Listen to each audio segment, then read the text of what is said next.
السلام علیکم ورحمۃ اللہ وبرکاتہ۔ میرے پیارے دوستو، امید کرتا ہوں کہ آپ سب خیریت سے ہوں گے۔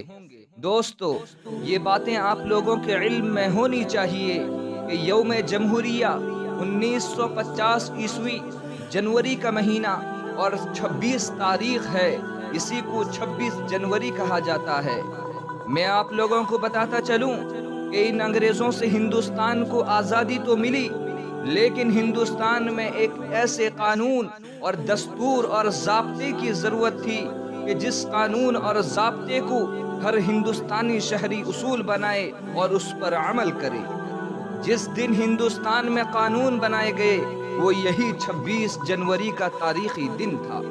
میرے مسلمان بھائیوں اور بہنوں، اس قومی یادگار کے دن میں جبکہ ہندوستان کے گوشے گوشے میں مختلف تنظیموں، اداروں، اسکولوں اور کالجوں میں غیر معمولی دھوم دھام سے آزادی کا جشن منایا جاتا ہے اور آزادی کی کہانی سنائی جاتی ہے، لیکن ایسے وقت میں ہمیں بھی ایک طرف اپنے اکابرین کی قربانیاں یاد آتی ہیں تو دعائے مغفرت کے لیے ہاتھ خود بخود اٹھ جاتے ہیں۔ یہ آزادی کی تاریخ ایسی حقیقت ہے کہ جس کو فنا نہیں کیا جا سکتا۔ میرے مسلمان بھائیوں، آج ہم مسلمانوں کی تاریخ کو مٹانے کی کوشش کی جا رہی ہے۔ جنگ آزادی کی تاریخ سے مسلمانوں کے ناموں کو نکالا جا رہا ہے، ہمارے کارناموں کو بھلایا جا رہا ہے۔ ارے کون نہیں جانتا کہ آزادی کی پہلی آواز شاہ ولی اللہ نے بلند کی تھی۔ حضرت شاہ عبدالعزیز نے انگریزوں کے خلاف جہاد کا فتویٰ دیا تھا۔ حضرت شاہ عبدالعزیز نے میدان جہاد میں بے جھجک کود پڑے اور ہندوستان کے دارالحرب ہونے کا فتویٰ دیا اور انگریزوں کے خلاف محاذ جنگ قائم کیا اور اس بات کا تہیہ کر لیا تھا کہ غلامی کی زنجیر کے ٹکڑے ٹکڑے کر کے ہی دم لیں گے۔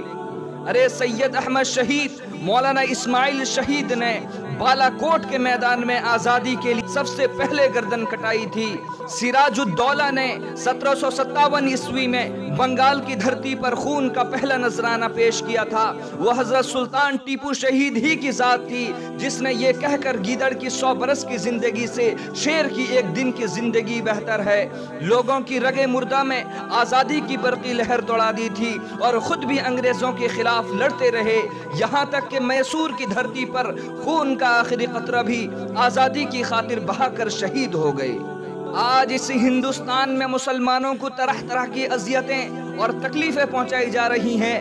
آج مسلمانوں کے جتنے گھر ویران ہوئے، جتنی گردنیں کاٹی گئیں، جتنی عورتیں بیوہ ہوئیں، جتنے بچے یتیم ہوئے، جتنی عبادت گاہوں پر حملے ہوئے اور اس کے تقدس کو پامال کیا گیا، غلامی کے 150 سالہ دور کو بھی اس پر شرم آتی ہے۔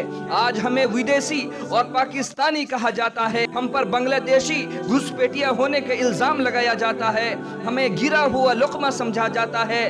آج دارالعلوم دیوبند اور ندوۃ العلماء جیسی علمی مراکز پر چھاپا ماریاں ہو رہی ہیں۔